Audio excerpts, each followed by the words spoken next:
Kasus tudingan ijazah palsu Presiden ke-7 Joko Widodo memasuki babak baru. Bonatua Silalahi, pengamat kebijakan publik, membeberkan bukti baru terkait ijazah Jokowi. Bonatua mengklaim memiliki salinan tanpa sensor ijazah Jokowi dari Komisi Pemilihan Umum KPU. Dokumen diterimanya dari KPU merupakan ijazah yang digunakan Jokowi saat mendaftar pada pemilihan presiden tahun 2014 dan Pilpres tahun 2019. Untuk mendapatkan salinan ijazah Jokowi, Bonatua terlebih dahulu menjalani sejumlah sidang di Komisi Informasi Pusat. Pihak Majelis Komisi Informasi memutuskan menerima seluruh permohonan gugatannya kepada KPU terkait keterbukaan informasi ijazah Jokowi. Menurut Bonatua, saat ini masyarakat terbelah menjadi 3, yaitu percaya ijazah Jokowi ada dan asli, ragu-ragu ataupun tidak percaya. Lantas, apakah tanggapan kubu Jokowi dan Roy Suryo dengan dokumen soal salinan tanpa sensor dari ijazah Jokowi dari KPU? Apakah temuan fakta baru akan berpengaruh pada proses penyidikan kasusnya? Tim TV One mengabarkan.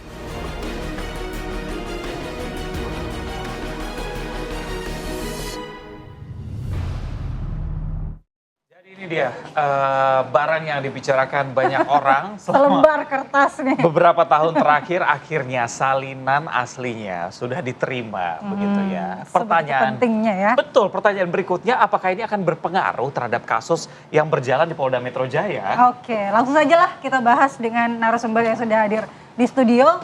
Sudah ada Prof. Juanda, pengamat hukum. Selamat pagi, Prof. Selamat pagi, Assalamualaikum warahmatullahi wabarakatuh.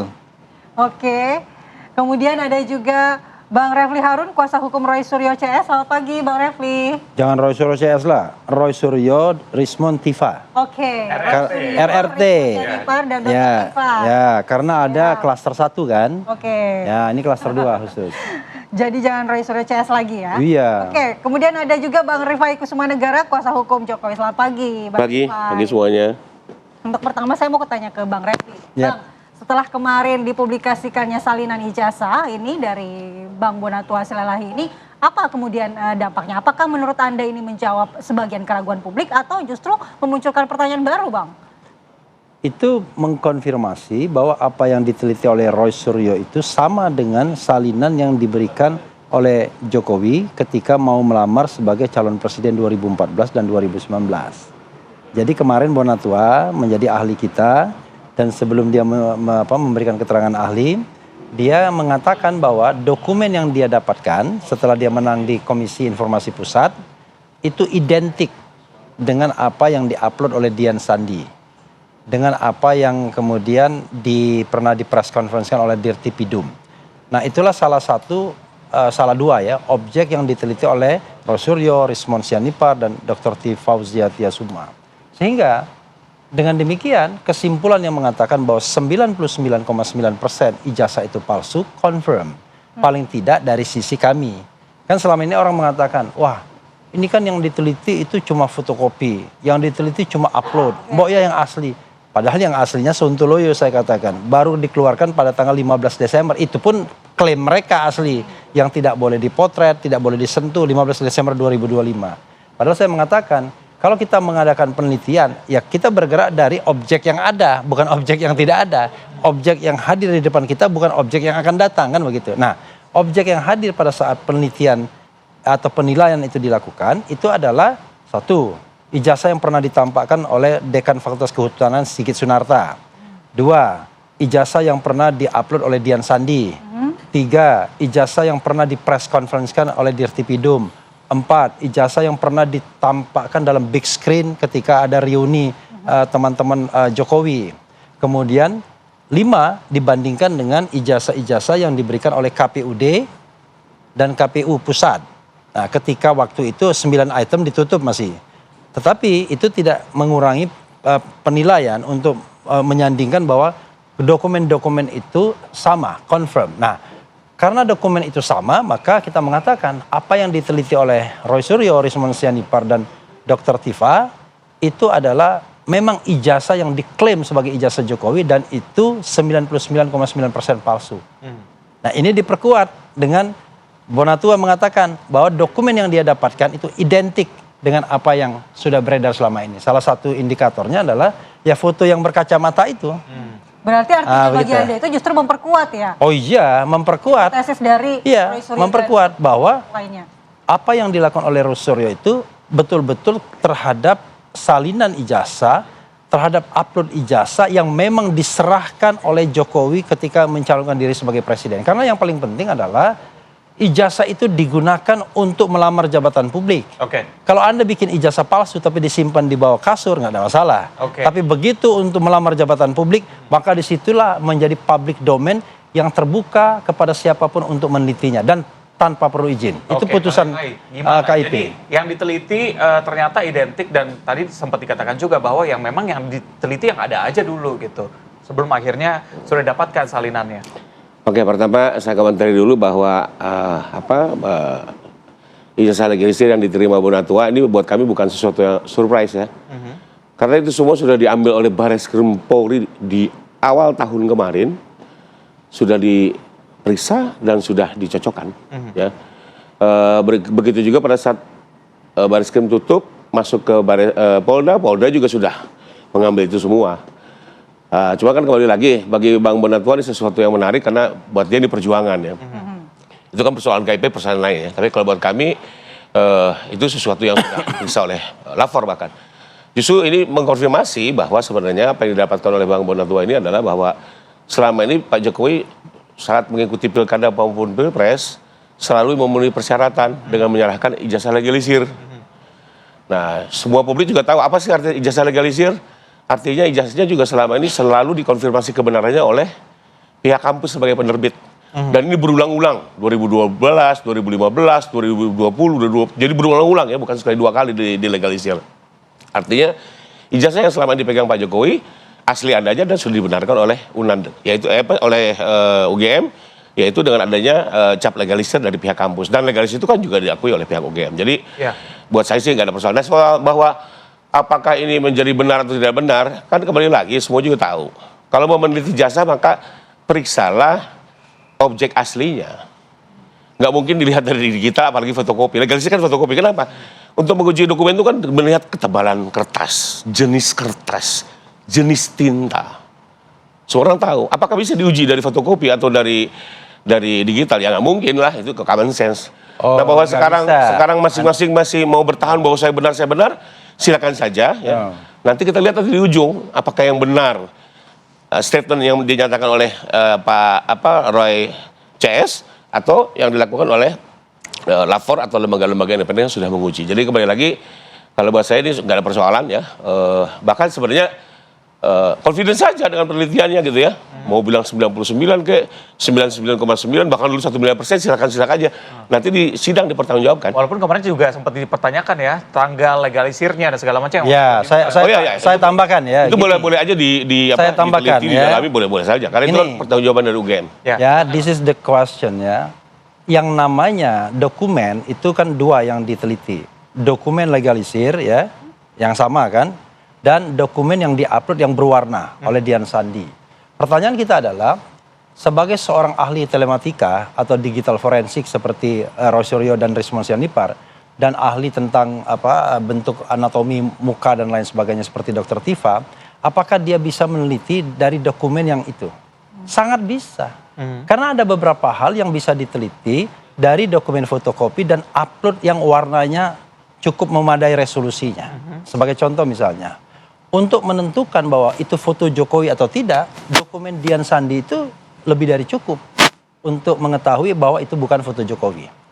Untuk mengetahui letak huruf antara satu huruf dengan huruf lainnya dan dibandingkan dengan dokumen ijazah lainnya misalnya yang kita peroleh, itu fotokopi pun bisa. Anda kalau mau fotokopi yang asli, itu yang namanya letak huruf kan tidak akan berubah. Yang berwarna iya, jadi ada ya penelitian yang kita membutuhkan warna, tapi kadang-kadang kita cukup membutuhkan fotokopinya karena kita hanya memperhatikan komposisi hurufnya. Tapi kalau Anda misalnya mau bergerak kepada foto orang, maka paling tidak berwarna. Dan itu sudah didapatkan dengan Dian Sandi. Jadi maksud saya adalah, kita jangan juga, saya tidak ingin mengatakan membodohi publik ya, bahwa seolah-olah penelitian itu tidak bisa dilakukan kalau kita tidak melihat ijazah tanggal 15 Desember 2025. Sekarang ijazah 15 Desember 2025 pun dikempit oleh Polda Metro Jaya, nggak boleh difoto dengan resolusi tinggi, tidak boleh diperlihatkan ke publik. Nah, karena itu penelitian bergerak dari dokumen yang ada tentunya. Dan dokumen yang ada more than enough untuk mengatakan bahwa ijazah itu asli atau palsu. Nah, ini yang ingin saya katakan, gitu. Oke, Ya. baik. Saya mau ke Prof. Juanda karena Prof. Juanda juga adalah guru besar hukum tata negara ya. Tentu kita ingin melihatnya juga bagaimana dampaknya terhadap lembaga negara. Seperti KPU kemudian yang memberikan salinan ijazah ini. Apakah memang tidak perlu ada verifikasi kemudian autentikasi dari persyaratan ijazah ini, Prof? Ya, baik. Pertama saya melihat ini sah-sah saja ya. Pertempuran kalau saya ke bahasanya antara dua pihak ini. Semuanya adalah dalam kerangka mencari kebenaran material. Nah, dalam kerangka mencari kebenaran material, memang ini kita harus melihat secara objektif, ya, dalam konteks prinsip negara hukum untuk menilai tadi ya, saya mulai dari sini dulu untuk menilai sesuatu dalam proses apakah benar atau tidak. Itu kita ada konstitusi. Konstitusi adalah berarti di situ adalah konsep negara hukum. Nah, ada beberapa hal yang saya pahami tentang bagaimana menilai sesuatu itu dalam konsep negara hukum. Pertama, sistem peradilan yang bebas, merdeka, dan adil. Itu ya. Yang kedua adalah penegak hukum yang proporsional. Tentu dalam konteks ini adalah pelaksana KPU dan segala macam itu harus proporsional. Dalam konteks itu. Nanti akan merujuk pada apa yang ditanya ya. Nah, kemudian manusia mana hukumnya taat pada hukum. Perlindungan HAM. Nah, kalau ditanya itu tadi, tentu jangan lupa di dalam konteks negara hukum itu adalah di dalam hukum administrasi, di hukum pidana azas legalitas, ya oke. Azas legalitas itu ada artinya setiap tindakan penyelenggara negara apapun dan siapapun harus berdasarkan peraturan perundang-undangan.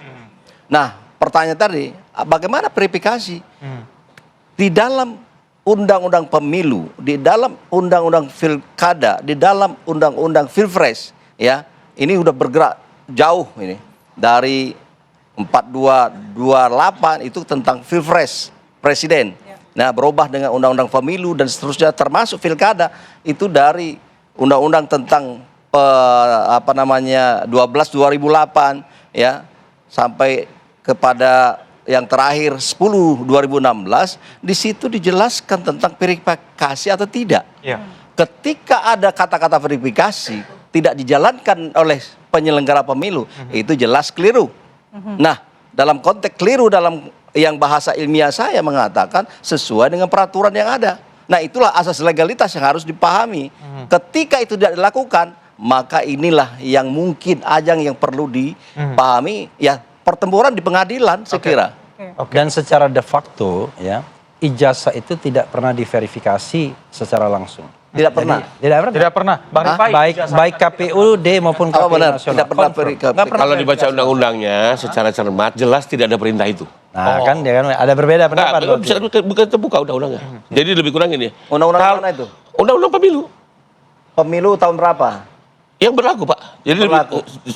saya bacakan lebih kurang ya. Sebentar. Nanti Pak Refli bisa luruskan nanti. Karena gini bahasanya. Maksud saya begini. Kalau dirasa ragu. dalam undang-undang itu ada verifikasi. Enggak, Pak.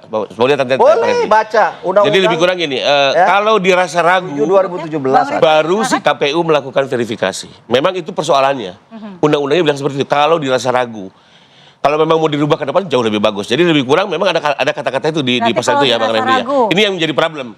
Nah, tapi kalau disalahkan, berarti KPU salah tidak verifikasi, memang undang-undang seperti itu. Jadi gini, saya ingin harus diluruskan lah, ini jangan kita debat yang nggak jelas. Ya, bicara substansinya. Substansinya adalah ijazah yang dilegalisir itu tidak pernah diverifikasi dengan yang analognya. Nah, ini faktanya. Apakah kemudian itu masih confirm atau tidak dengan undang-undang itu soal lain. Tetapi intinya saya ingin mengatakan tidak pernah ada verifikasi terhadap ijazah yang diserahkan legalisirnya itu. Itu Bisa saya lanjutkan? fakta. Silakan, Prof. Jadi gini ya. Coba dibaca Undang-Undang 42 2008 ya. Dulu ya pertanyaannya sebelum itu Undang-undang Pilpres sebelumnya. Iya, itu Undang-Undang Pilpres. Ya, kemudian PKPU 15 2014 itu jelas ada di sini ada verifikasi. Jelas. Kalau bilang mengatakan verifikasi itu salah benar itu. Coba Ini udah dinyatakan oleh KPU, Prof. Hah? KPU udah menyatakan di depan publik. Bukan, ini Jadi lebih kurang, undang-undang. jadi Tadi lebih kan kurang bilang KPU tidak ada menyatakan ininya. begini. Jadi persoalannya Enggak, tadi adalah kan serahkan Anda legalisir mengatakan ijazah. tidak ada.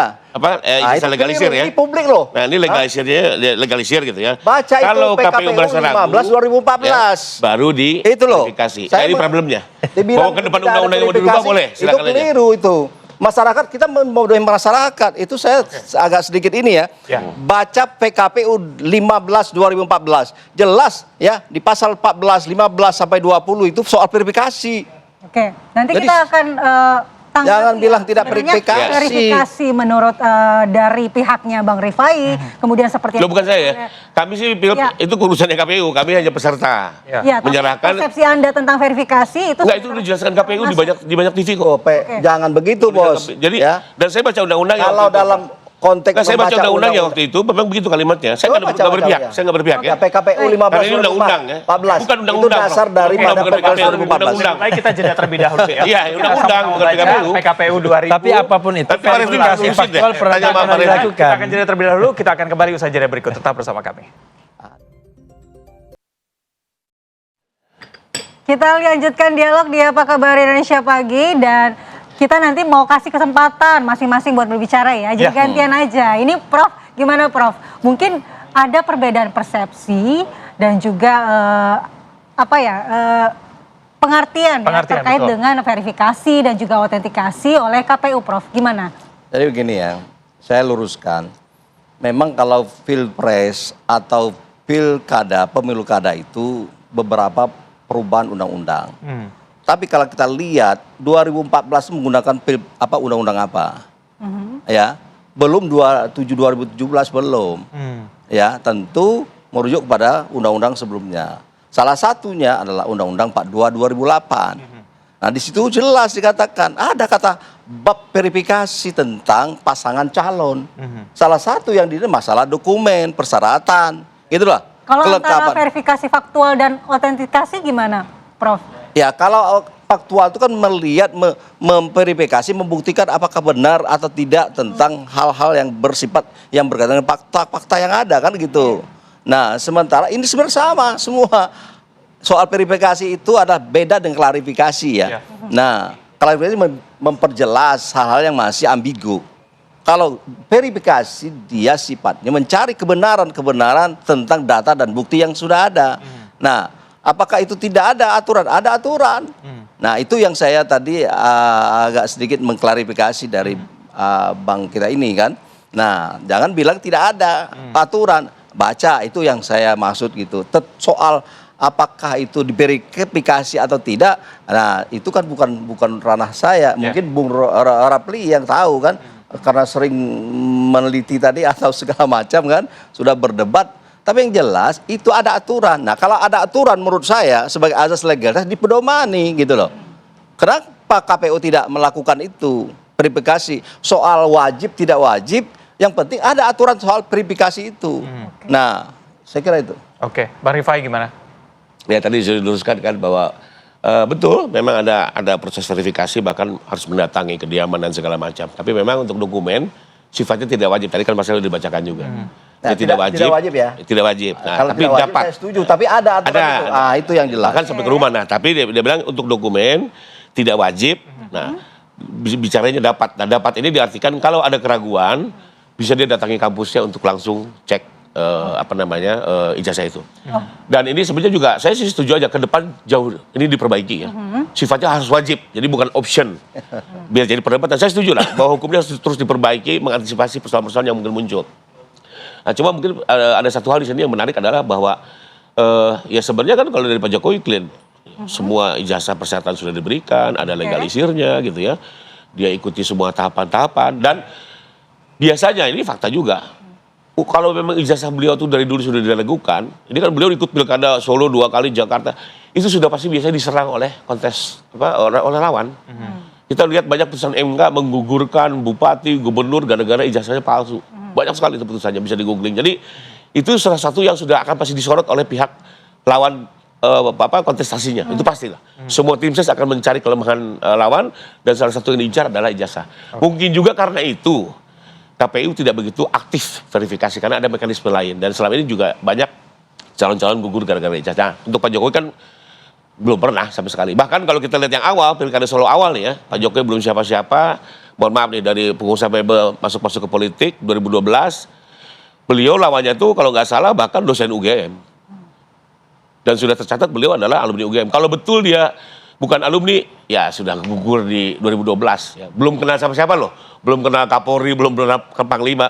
Hanya seorang masyarakat biasa ikut-ikutan Pilkada Solo.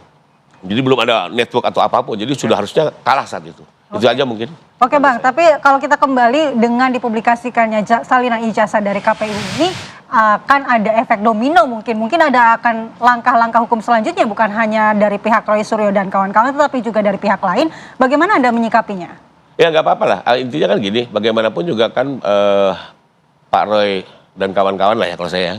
Sekalipun beliau kuasa dari 3 ya. Beliau juga kan tentu akan membela diri, akan membuktikan apa yang diyakininya. Tapi izinkan juga kami, Pak Jokowi yang ingin juga menjaga harkat dan martabatnya, ingin persoalan clear juga akan membuktikan ya dengan versinya. Nanti semua ini akan silakan aja nanti diuji. Toh kita ada lembaga penengah sebagai negara hukum tadi sudah sampaikan, lembaga peradilan yang akan menyelesaikan.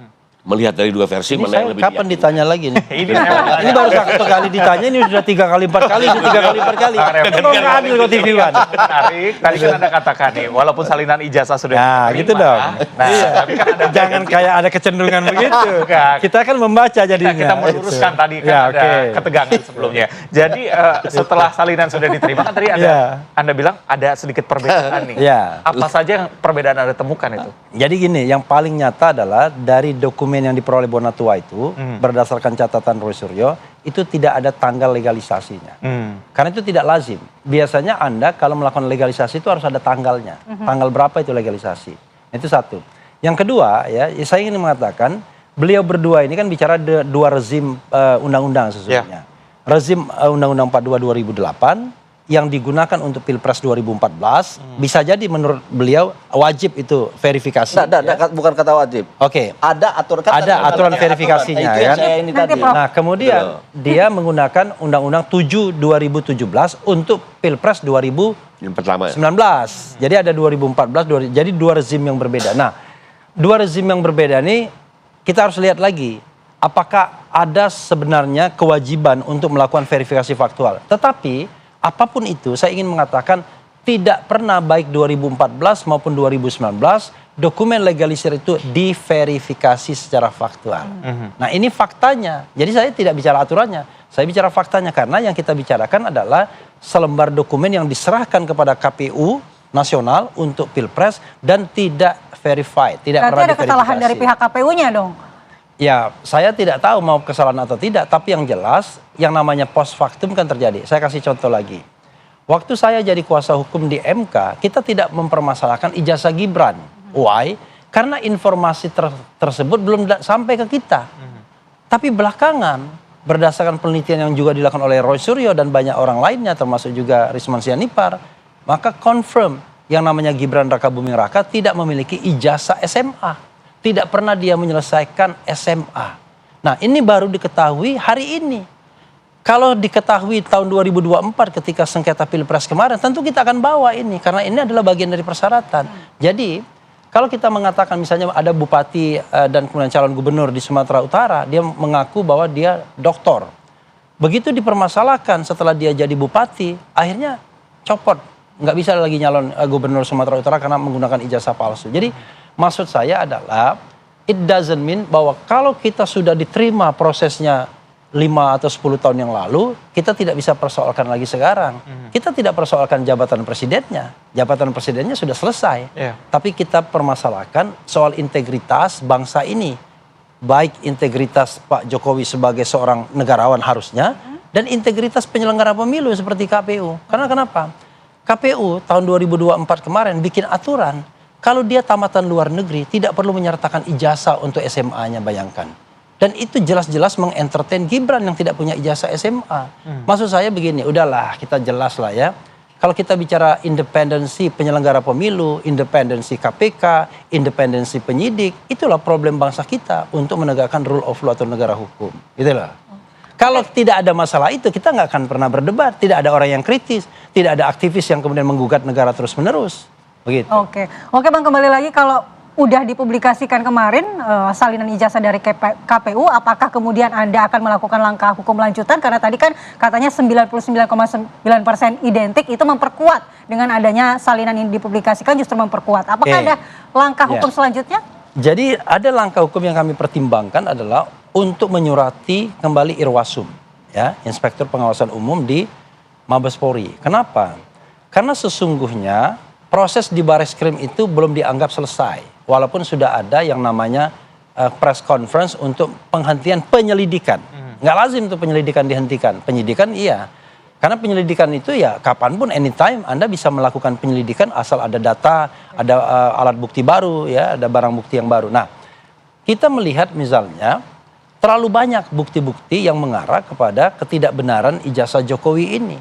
Mulai dari kemunculannya, baru dimunculkan pada tanggal 15 Desember katanya asli. Kemudian sebelumnya tidak ada embos, tiba-tiba ada embos. Sebelumnya tidak ada watermark dan lain sebagainya. Ada Kasmujo misalnya, ada dokumen Bonatua ini dan lain sebagainya. Pertanyaannya adalah apakah penyidik penegak hukum tidak tergerak untuk membuka kembali penyelidikan kemungkinan terhadap dokumen palsu ini? Ya, kan pernah diadukan oleh TPUA kan tanggal 9 Desember 2024 bahwa Jokowi sudah menggunakan dokumen palsu, diduga menggunakan dokumen palsu. Nah, ini di stop oleh Bareskrim Mabes Polri, lalu kemudian bergerak kepada pencemaran nama baik. Ya. Padahal yang ditunggu masyarakat adalah bukan apakah Roy Suryo dihukum atau tidak, Dr. Tifa dihukum atau tidak. Yang ditunggu masyarakat itu adalah apakah ijazah Jokowi asli atau tidak. Nah, untuk itu bukan forum pidana. Anda harus tahu forum pidana nanti tidak membuktikan ijazah. Sekarang saya tanya, kalau Roy Suryo, Dr. Tifa dianggap benar, apa yang terjadi? Ya sudah, mereka bebas. Oke. Tidak ada pertanyaan kemudian jawaban bahwa ijazah itu asli atau tidak, karena itu bukan forumnya. Tapi kalau dianggap salah, dan dianggap salahnya itu tidak terkait dengan asli atau tidaknya dokumen, tetapi ujaran kebencian misalnya, atau pencemaran nama baik, dihukum. Tapi jawaban apakah ijazah itu asli atau tidak ada juga. Nah, this is yang harus kita pahami begitu. Baik, Bang Rifai gimana? Ya, oke, saya sedikit beda pandangan dengan Bang Refdi. Pasti selalu berbeda pandangan. Orang dia lawyernya Jokowi. Jadi yang perkara yang langsung ke perkara yang pidana ya. Jadi perkara pidana ini sebenarnya kalau nanti dinyatakan Bang Roy dan kawan-kawan ini betul melakukan fitnah, maka dengan sendirinya dipertimbangkan ijazah ini secara hukum sah atau asli. Mana ada putusannya?